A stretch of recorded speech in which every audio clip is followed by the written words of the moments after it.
वृंदावन में एक संत के पास कुछ शिष्य रहते थे। उनमें से एक शिष्य मंद बुद्धि का था। एक बार गुरुदेव ने सभी शिष्यों को अपने करीब बुलाया और सबको 1 मास के लिए ब्रज में अलग अलग स्थान पर रहने की आज्ञा दी और उस मंद बुद्धि को बरसाने जाकर रहने को कहा। मंद बुद्धि ने बाबा से पूछा, बाबा मेरे रहने खाने की व्यवस्था वहाँ कौन करेगा? बाबा ने हंस कर कह दिया, राधा रानी। कुछ दिनों बाद एक एक करके सब बालक लौट आए, पर वो मंद बुद्धि बालक नहीं आया। बाबा को चिंता हुई कि 2 मास हो गए मंद बुद्धि बालक नहीं आया, जाकर देखना चाहिए। बाबा अपने शिष्य की सुध लेने बरसाने आ गए। बाबा ने देखा एक सुंदर कुटिया के बाहर एक सुंदर बालक बहुत सुंदर भजन कर रहा है।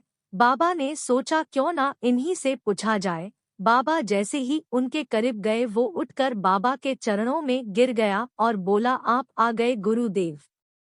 बाबा ने पूछा, ये सब कैसे, तू ठीक कैसे हो गया? शिष्य बोला, बाबा आपके ही कहने से किशोरी जी ने मेरे रहने खाने पीने की व्यवस्था की और मुझे ठीक कर भजन करना भी सिखाया।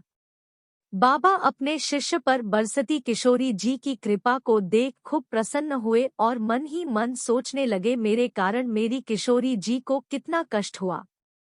उन्होंने मेरे शब्दों का मान रखते हुए मेरे शिष्य पर अपनी सारी कृपा उड़ेल दी।